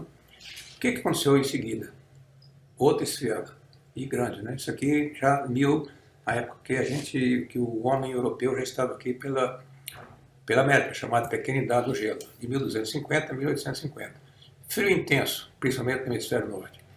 Verões frios, úmidos, colapso da agricultura, fome. Pico do frio foi durante um período chamado Maunder Mínimo. Nós vamos ver adiante o que quer dizer Maunder Mínimo. Os vikings saíram da Groenlândia e da Islândia, metade da população morreu. Peste negra assolou a Europa, grande fome na época. Então, períodos gelados e frios associados com doenças, pestes, fome, falta de agricultura colapsa. Então, o frio não é coisa boa. É como mostra esse quadro aqui, na época da Pequena Idade do Gelo, o pessoal voltando de uma caçada, praticamente sem encontrar nada, falta de comida. Isso é o principal na época de frio. O rio Tamisa congelou. Isso aqui é um quadro pintado na época. Não existia céu azul. Provavelmente as pessoas não sabiam o que era um céu azul. Peste negra, pandemia, semelhante talvez a que nós estamos vivendo hoje, com outras escalas, né? Inquisição, para procurar agora, em vez de fazer igrejas como Notre Dame, por exemplo, a Inquisição, a igreja foi atrás de procurar culpados e começou a queimar as pessoas. Bom, então, como nós vimos aqui, o clima da Terra sobe e desce ao longo do tempo histórico e tempo geológico, sem haver, aparentemente, como eu mostrei agora há pouco, quando o homem estava por aqui, sem aumento de CO2 na atmosfera, a população não era capaz de fazer isso ainda. E o clima na Terra, então, pode ser equacionado dessa maneira. Atividades humanas, vapor d'água e outros, entre outros. E agora, o que eu quero salientar é que como é que se pode pegar o CO2 e dizer que ele é o vilão dessa história toda, e você tirar o CO2, aumentar o CO2 ou abaixar, você vai influenciar nisso aqui. Quando você tem, por exemplo, o Sol, na mesma equação, se você pegar o Sol e retirar desse sistema aqui, não tem mais o que a gente conversar, né? O Sol sendo o principal fator que influencia no clima da Terra, será que ao longo do tempo histórico, o tempo geológico, ele manteve a mesma atividade, a mesma quantidade de energia mandada aqui para a Terra? Vamos ver nesses dois próximos gráficos aqui, duas imagens interessantes. Este aqui mostra a temperatura do planeta na superfície do Ártico, e aqui o CO2, teor de CO2, colocado pelo IPCC de 1880 a 2000. Dá para ver que tem uma certa semelhança aqui nas dois extremos, mas não explica essa parte central aqui do gráfico. Aqui nós temos o mesmo gráfico verde aqui, que é a anomalia de temperatura na superfície do Ártico. Em vermelho é radiação solar. A primeira coisa que chama a atenção é que a radiação solar muda com o tempo, né? Por tempo histórico aqui. E ao mudar, ele fez isso. Ou seja, alterou a temperatura na superfície do Ártico. Então isso aqui é uma realidade. Isso aqui é um mito. Tem nada a ver temperatura com emissão de CO2, mas sim com irradiação do Sol. O Sol, portanto, é o ponto principal no clima no planeta.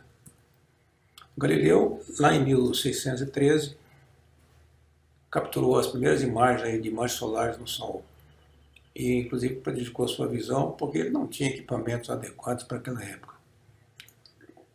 Esse gráfico mostra o Maunder Mínimo que eu falei lá atrás, que nada mais é do que um período aqui de 1645 a 1715, quase 100 anos, com atividade solar muito baixa. Por isso a temperatura do planeta estava baixa.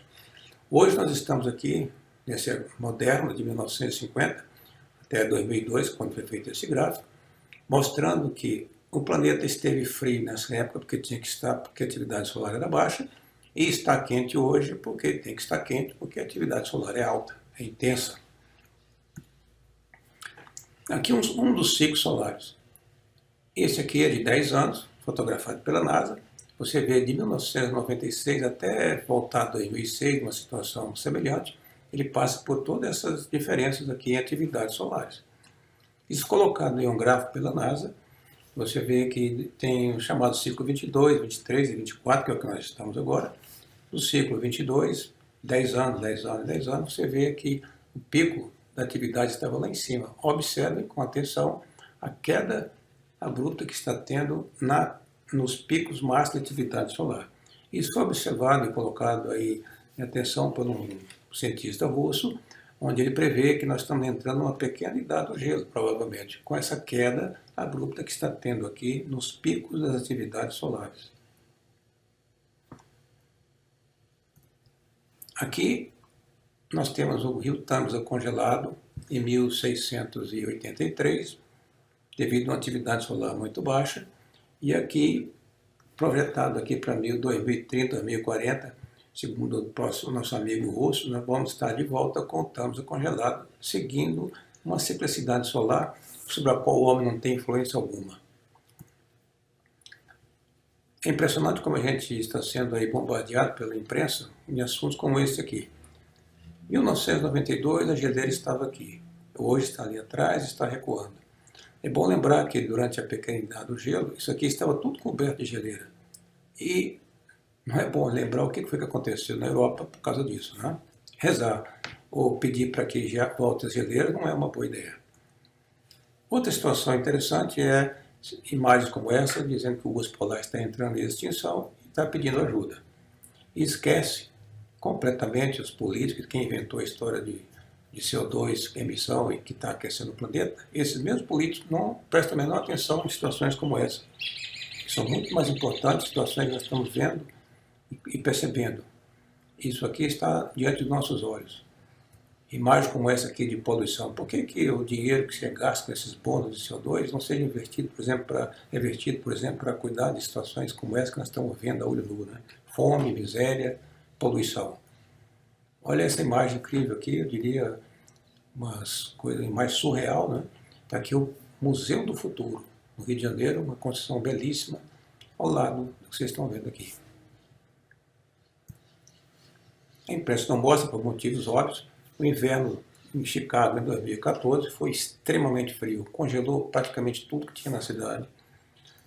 E não foi diferente em 2019. Esta imagem pode pensar que seja por causa da pandemia do coronavírus, não tem nada a ver. Isso aqui é o inverno dos mais frios, senão bateu o recorde em Chicago de todos os tempos.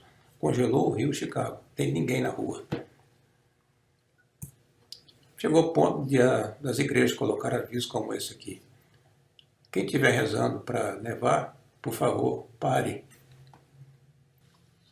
A minha mensagem de hoje, que eu gostaria que ficasse na mente de vocês, é que mudanças climáticas no planeta são uma norma da Terra, não uma exceção. Já tivemos época com o nível do mar 100 metros acima do que está hoje, quando não tinha gelo nos polos. E quando tinha épocas glaciais, o nível do mar já esteve 100 metros abaixo do que está hoje. Ele nunca precisou da ação do homem para isso acontecer. E nem vai precisar agora. Quem coordena tudo isso é o Sol. Eu gostaria de agradecer a atenção de vocês, nesses minutos que nós tivemos juntos aqui, atenção e paciência. Eu tenho um vídeo de 8 ou 9 minutos, não sei se a coordenação vai passar esse vídeo, mas seria muito interessante. É uma entrevista brilhante aí do Dr. John Case, que era um cientista da NASA. De qualquer maneira, eu agradeço a atenção de vocês, estou pronto aqui para as perguntas, se não puder mostrar o vídeo.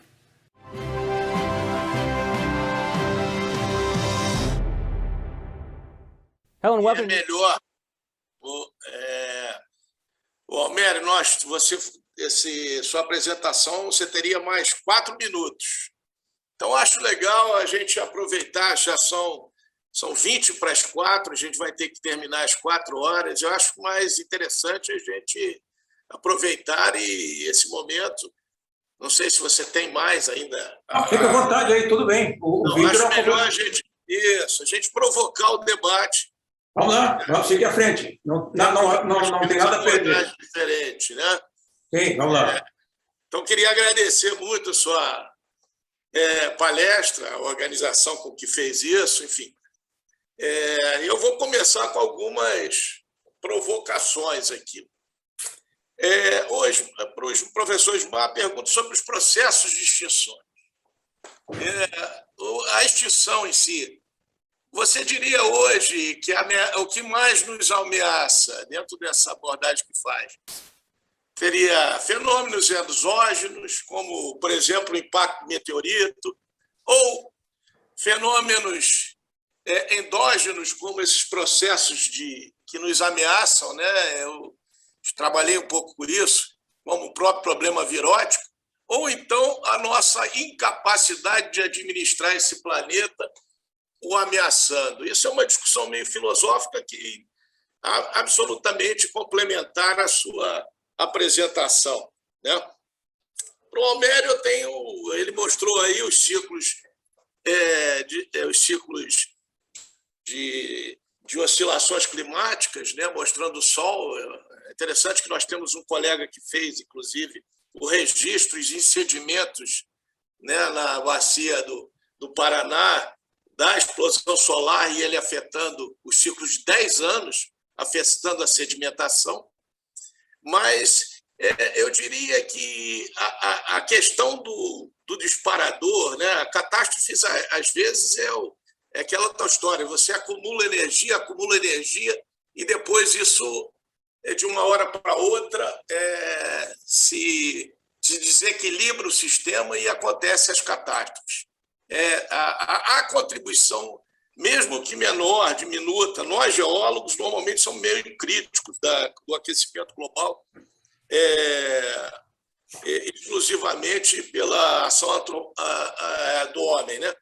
Mas eu perguntaria isso, o quanto que esse fator, esse DX a mais, não é um agente disparador, né? Vou deixar os 3 aqui. E para o Rafael, eu perguntaria, Rafael, nós trabalhamos hoje aqui com esses processos, né? Estamos aqui falando de transmissão, nosso telefone, nossos computadores, tudo são processos onde envolve o meio físico, né? Onde você tem ali materiais, metais e corrente elétrica. Será que no futuro veremos os nossos celulares sendo conduzidos por processos bioquímicos, sinapses, como são dos nossos cérebros? Quer dizer, caminhamos para os androides do Blade Runner? Bom, deixo com vocês essas perguntas iniciais provocativas. Ismar. Microfone desligado. Ismar, liga o microfone. Sim, ok. O Almério ele levanta uma questão interessante, né, que é dessa relevância do meio físico em detrimento do meio gerado pelos seres humanos. Eu diria que, quando a gente olha o registro geológico, numa relação não de tempo humano, mas de tempo profundo, de uma duração de milhões de anos, o primeiro ensinamento que nós temos é a impossibilidade da vida persistir como nós a conhecemos num determinado momento.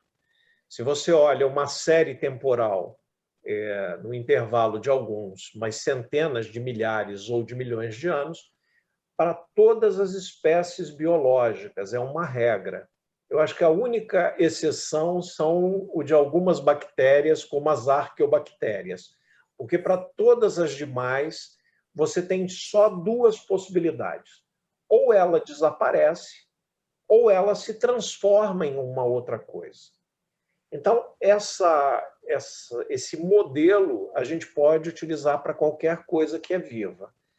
Indiferente se grandes mudanças ambientais elas são induzidas pelo homem e nos causarão problemas ou não, no aprendizado que nós temos do registro paleontológico, do registro geológico, se vê que uma espécie, em geral, ela está ali num intervalo temporal de 500 mil a 1 milhão de anos.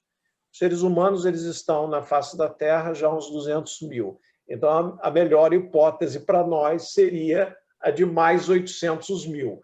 Mas não há possibilidade, de, pelo menos daquilo que a gente conhece do registro até hoje, que uma espécie tenha sobrevivido mais do que isso. E tem um motivo.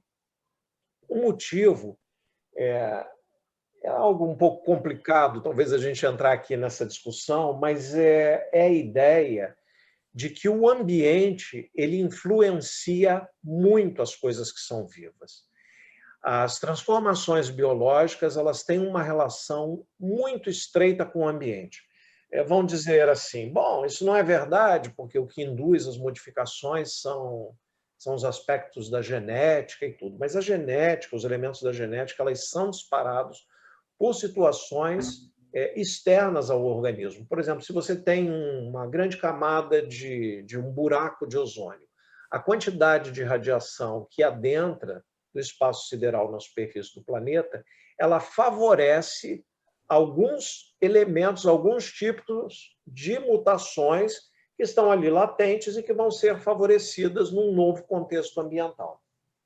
Então, isso é algo bastante importante de se ter atenção, que nós, seres humanos, não estaremos como espécie Homo sapiens para sempre na superfície do planeta. O Homo sapiens, inclusive, é a espécie do tempo presente.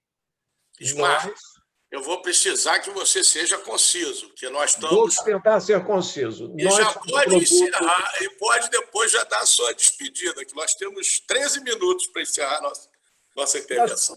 A verdade é que nós somos produtos do tempo.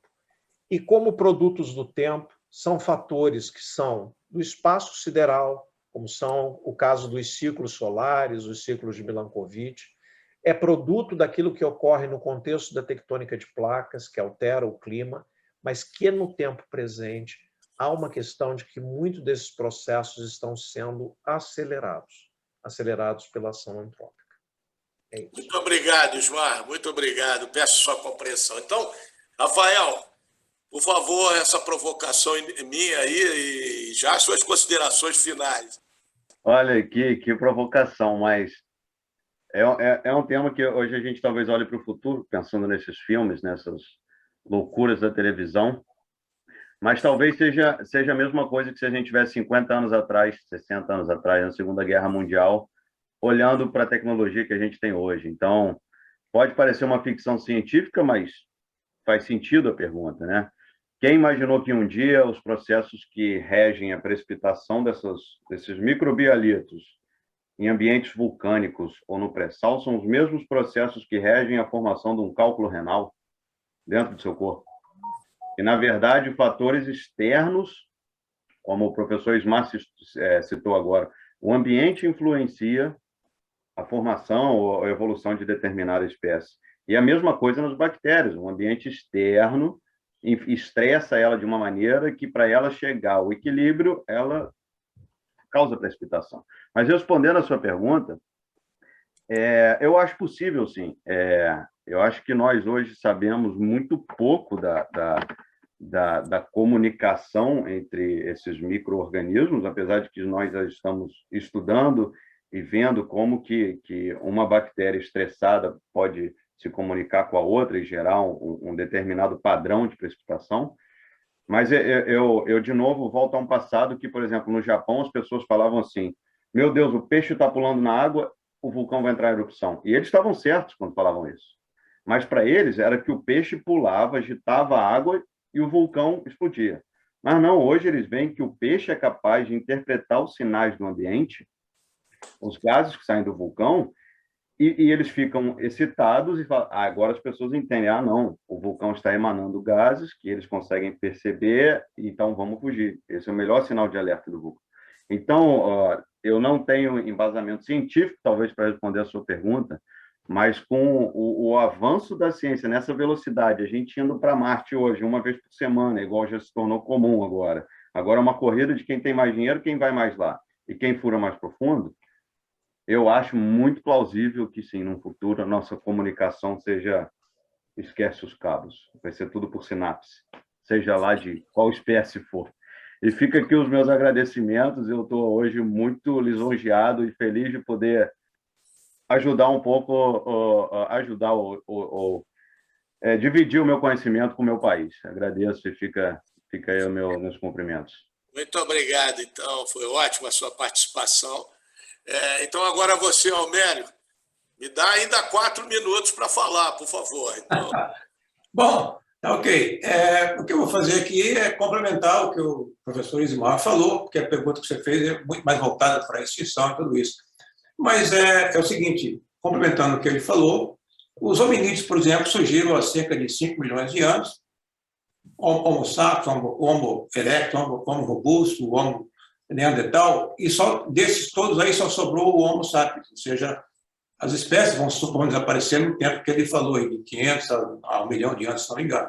Então, isso aí da mesma maneira que a mudança climática é uma norma, não exceção, a extinção também é uma norma, né? O que pode alterar esta sequência aí são extinções em massa, eventos catastróficos podem acontecer no planeta, que vai cortar, por exemplo, uma espécie que está começando agora, vai viver 500 mil anos, porque tem uma catástrofe, né? Como, por exemplo, as 5 grandes extinções que nós tivemos, todas elas associadas a mudanças climáticas no planeta, devido ao vulcanismo, queda de embólio no planeta. Então, a vida no planeta segue a música que a planeta vai tocando. Então, se tem uma interferência climática qualquer, as espécies vão ser extintas. Vão sobrar aquelas que são mais adaptadas, não é o mais forte, tem que estar mais adaptado àquela situação nova, né? Se você lembra bem do livro do Gould, lá na explosão do Cambriano, se você só pudesse olhar todos os organismos que existiam no Folíolio Burgess, o maior deles era o Anomalocaris, que tinha meio metro de comprimento. Os outros eram minúsculos. Ninguém poderia dizer que o Anomalocaris seria extinto, e escolher os pequenininhos, assim como os dinossauros. Os dinossauros eram gigantescos, eram poderosos, mas não se adaptaram à nova situação que surgiu. Então, as extinções a grande extinção são feitas por isso. O homem, sabe que o homem, estamos aqui, 200 mil anos, Homo sapiens. Então, podemos ter mais 500 mil anos pela frente. Podemos chegar até lá, mas como pode ter uma catástrofe qualquer, provocada por nós, que eu não sei, né? Ou algo externo, e desaparecer todo mundo. Não sabemos disso. Então, estamos aqui no planeta, aí, navegando aí no sistema solar, né? E sujeito a todas essas coisas aí, mudanças internas no planeta, provocadas por vulcanismo, alteração solar, que já aconteceu no passado várias vezes, né? Ou por um processo normal biológico de viver durante um certo tempo. Não sei se era essa a pergunta que você estava querendo fazer, mas quem respondeu com mais propriedade foi o professor Ismar, apenas complementando com alguns dados, né? Tá ótimo, eu agradeço muito a sua participação também. Eu queria dizer que vocês já estão convidados a escrever para essas abordagens que fizeram na revista Geologia Todo Dia. O Arildo me fez esse pedido. Eu queria dizer que eu acho que nosso debate alcançou o propósito, né, de discutir mais o que a geologia pode oferecer para esse sistema tecnológico que representa o CONFEA, o CONFEA e os CREAS, né? Além das abordagens tradicionais. Nossa profissão tem a particularidade de abranger muitas áreas do conhecimento e talvez mais nos leve, por formação, a uma abordagem mais holística do nosso exercício profissional, né? Temos pares aqui similares, como os geógrafos, meteorologistas, os que nos chamam de geocientistas, né? Mas somos todos somos menos cartesianos do que o engenheiro, a senso stricto. Entendo isso.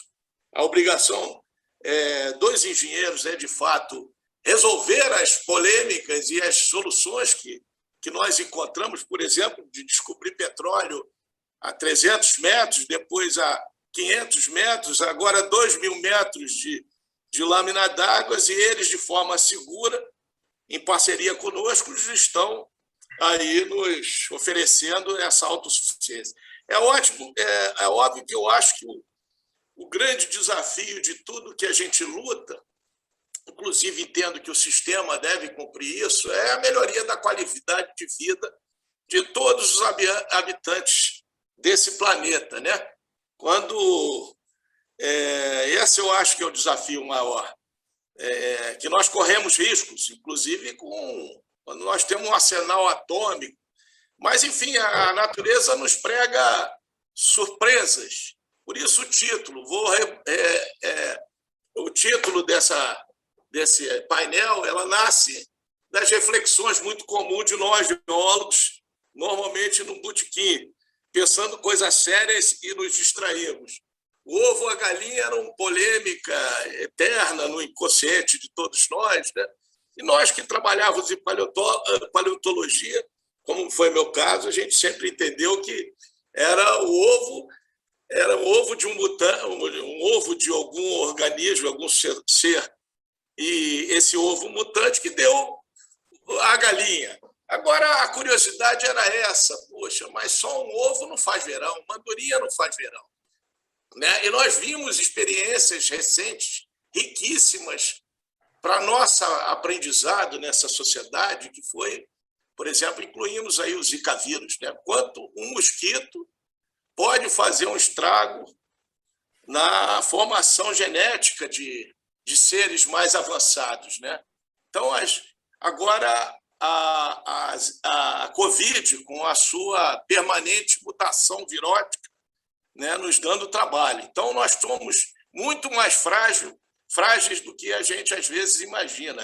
É o que disse muito bem aí o nosso amigo, o nosso professor Ismar, sobre a limitação. Eu, quando paleontólogo, me lembro muito de que a gente comentava que os seres mais evoluídos normalmente são aqueles mais suscetíveis a sucumbirem no processo evolutivo. Mas o ser humano criou até o tempo antropogênico. Já estamos querendo até nos separar da espécie animal pela nossa capacidade.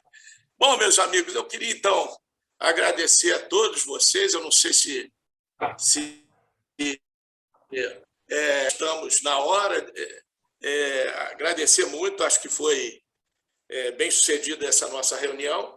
E me desculpar, porque não tivemos tempo de mais perguntas, e eu confesso que não consegui acompanhar também com sua intensidade, mas essas perguntas que vieram, mas e se elas vieram, eu passarei a quem foi dirigido e pedirei a vocês que depois respondam aos que nos acompanharam até esse momento.